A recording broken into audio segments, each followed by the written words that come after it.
देवियों और सज्जनों, जगदीश सोशल मीडिया नेटवर्क में आप सभी का दिल से स्वागत। प्रतिदिन के अनुसार प्रस्तुत करते हैं स्वामी वासुदेवानंद जी सरस्वती इनके अमृतमय वाणी द्वारा विष्णु सहस्त्र नाम प्रवचन। प्रथम नमन आपको। जय गुरुदेव। श्री विष्णु सहस्त्रनाम ज्ञान यज्ञ प्रवचन क्रमांक 349, श्लोक क्रमांक 49 और नाम क्रमांक 333।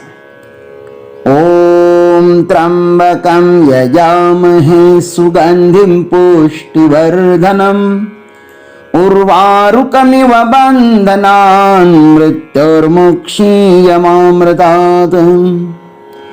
समस्तजनकल्याणनिरतं करुणामयं नमामि चिन्मयं देवं सद्गुरुं ब्रह्मविद्वरं शान्ताकारं भुजगशयनं पद्मनाभं सुरेशम् विश्वाधारं गगनसदृशं मेघवर्णं शुभांगं लक्ष्मीकान्तं कमलनयनं योगिभिर्ध्यानगम्यं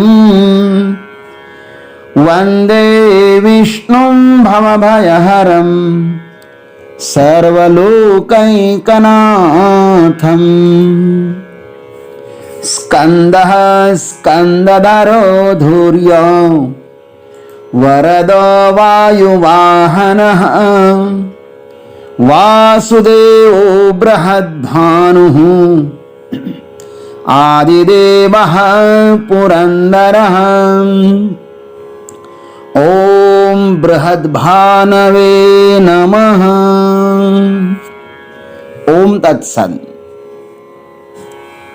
भगवान का एक नाम वासुदेव भी है और वासुदेव परमात्मा समस्त संसार में लबालब भरा हुआ है,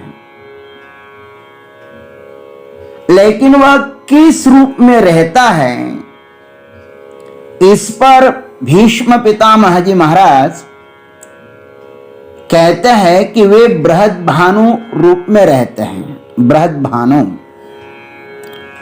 बृहद्भानु का शब्दशः अर्थ है महान किरणों से युक्त एवं संपूर्ण जगत को प्रकाशित करने वाले सूर्य रूप परमात्मा। भाष्यकार ने बहुत सुंदर अर्थ लिखा है, बृहंतो भानवो यस्य चंद्र सूर्यादिगामिनः तैर्विश्वं भासयति यः स बृहद्भानुः उच्यते। जिसकी सूर्य और चंद्रमा में जाने वाली अति बृहत महान, भानु माने किरणें हैं, और जो उन किरणों से संपूर्ण जगत को प्रकाशित करता है ना, वह परमात्मा बृहद्भानु है। वासुदेव भगवान ही बृहद्भानु है। यह भगवान का नाम बड़ा ही प्यारा है। वैसे तो विष्णु सहस्त्र नाम का प्रत्येक नाम बहुत ही गहन है, प्यारा है और अपने आत्मा के रूप में है। उसको खोजना चाहिए, उसका अनुसंधान करना चाहिए। हम जब भी ध्यानावस्था में अपनी अंतर गुहा में प्रवेश करते हैं, तब भगवान का सच्चिदानंद रूप में ही हमें अनुभव आता है। इसके सिवा वहां पर कुछ भी अनुभव में नहीं आता, और इसकी परिपुष्टि श्रुति, युक्ति, संतोक्ति और अनुभूति से ही होती है। सबका अनुभव यही है कि वह परमात्मा सच्चिदानंद रूप में अपने हृदय में अनुभव में आता है। गोस्वामी जी ने लिखा है, व्यापक एक ब्रह्म अविनाशी सतचेतन आनंद घन राशि, अस प्रभु हृदय अछत अभिकारी, सकल जीव जग दीन दुखारी। वो परमात्मा व्यापक है, एक है, अविनाशी है, सत चेतन घन आनंद की खान है। और ऐसा परमात्मा अपने हृदय में होते हुए भी लोग जग में दीन दुखी क्यों हैं? गीता और श्रुति में भी इसके रहने का, उसके स्वरूप का और उसके प्राप्ति का उपाय बताया है। ज्योतिषामपि तज्ज्योतिः तमसः परमुच्यते, ज्ञानम ज्ञेयम ज्ञानगम्यम हृदि सर्वस्य विष्ठितम। 13वें अध्याय में भगवान ने इसकी चर्चा की है। वह परब्रह्म प्रकाशित वस्तुओं को भी प्रकाशित करने वाला है और अज्ञान माया के अत्यंत परे कहा गया है। वह परमात्मा ज्ञान स्वरूप, जानने योग्य एवं तत्व ज्ञान से प्राप्त करने योग्य है और वह सबके ही हृदय में विराजमान है, ऐसा गीता जी में कहा है। और गीता जी तो सब उपनिषदों का सार है ना, इसलिए योग शिखोपनिषद में भी यही बात कही है।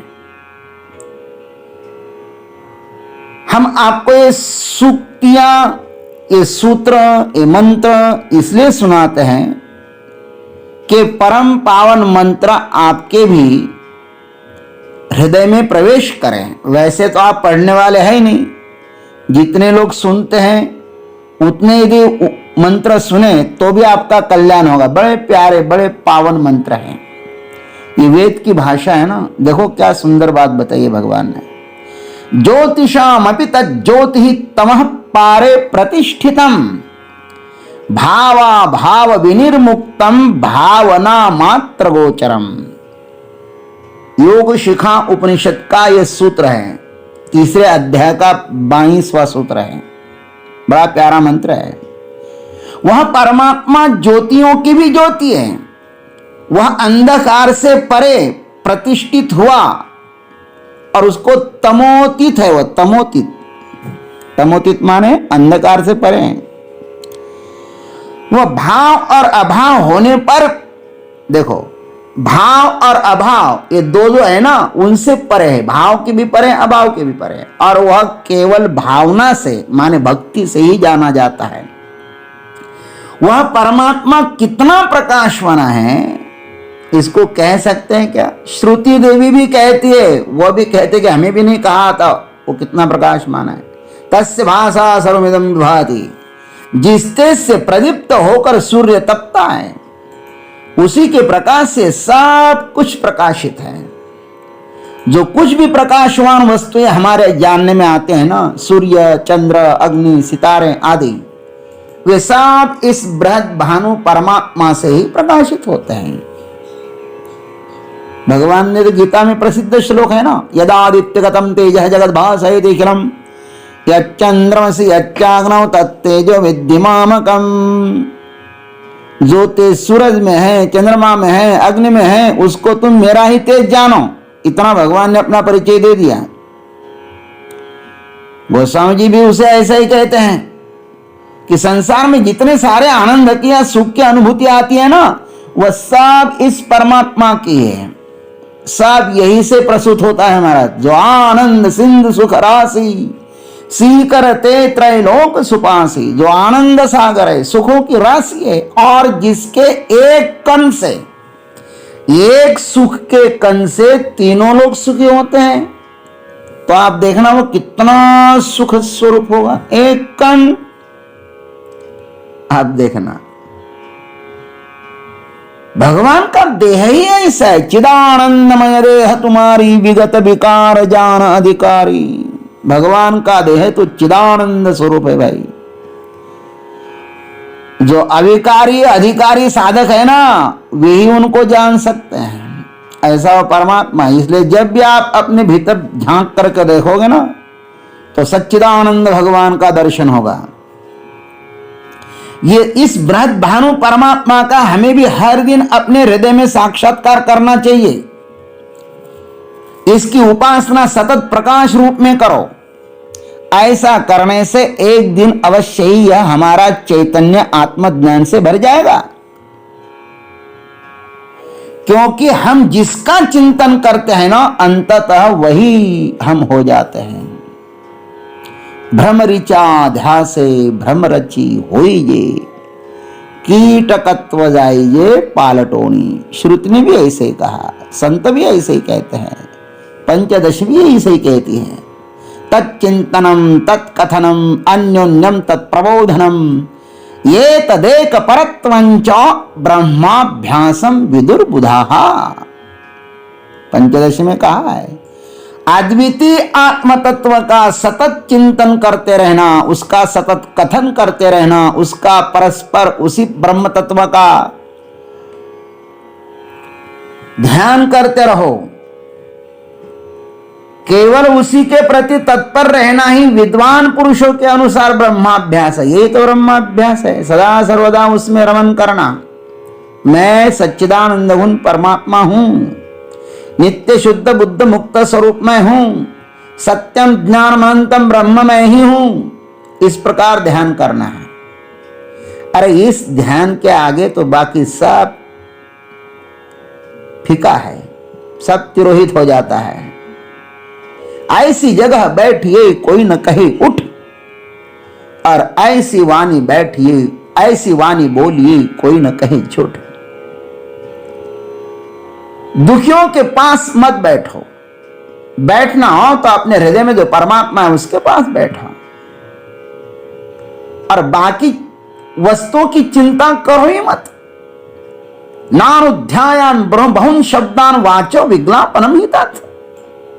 श्रुति ने कहा है ना, जो आत्मा साक्षात्कार का इच्छुक साधक है उसे परमात्मा को निश्चय रूप से जानकर एकाग्रता संपादन करनी चाहिए। वह ध्यान करे, आत्मानुसंधान करे, उसे अनात्म विषयक बहुत शास्त्रों का अध्ययन और अध्यापन भी नहीं करना चाहिए, क्योंकि वह आत्मातिरिक्त जितना सारा चिंतन है ना वह सब वाणी को तथा मन को केवल श्रम देने वाला है, थकाने वाला है, उससे मिलता कुछ नहीं है। अतः हर दिन एकांत में बैठकर इस बृहद भानु परमात्मा का अपने भीतर दर्शन करना चाहिए। अब कोरोना का समय है, भगवान ने एकांत में बैठने के लिए एक अवसर दिया है। मत जाओ दूसरों के घर में, मत झांको दूसरों के घर में, कुछ भी नहीं दूसरों के घर में, अपने ही घर में बैठो और कोरोना को भगाओ। क्या है दूसरों के घर में, क्यों दूसरों से मिलना चाहते हो? पिछले साल यदि सरकार ने बताया वो सुना होता तो आज तक कई पहले ये कोरोना तिरोहित हो जाता। लेकिन हम अपने ही बेवकूफी के कारण हम मृत्यु को निमंत्रण दे रहे हैं। सरकार बेचारी क्या करेगी? सरकार अकेली कुछ नहीं कर सकती, हमें स्वयं उसमें इन्वॉल्व होना होगा। हम लोग बाहर जाते हैं, पुलिस डंडे मारते हैं, पुलिस से डंडे खाने के लायक हम लोग हैं? अरे वो भी तो आदमी है, वो जब कह रहे हैं कि घर में बैठो तो घर में बैठो ना, एकांत में भगवान का भजन करो। ये मौका दिया परमात्मा ने, बृहद भानु का चिंतन करो। विषयों का चिंतन करने से कोई मतलब नहीं है। विष्णु सहस्रनाम एक ही बात बताता है आपको कि एकांत में बैठ करके परमात्मा का चिंतन करो, बाहर मत झांको। अरे बाहर है क्या? कुछ भी तो नहीं, जो तुम्हारे घर में वही बाहर है। खैर, बृहद भानु भगवान आप सबके ऊपर कृपा करें, सबको कोरोना से मुक्त करें, यही उनसे प्रार्थना करता हूं और आज वाणी को विराम देता हूं। ओम तत्सत। जय गुरुदेव, जय जगदीश्वर, जय जय महाकाल। अभी आप सुन रहे थे स्वामी वासुदेवानंद जी सरस्वती इनके अमृतमय वाणी द्वारा विष्णु सहस्त्र नाम ज्ञान यज्ञ प्रवचन का अगला भाग लेकर कल सुबह फिर उपस्थित होंगे। हरिओम।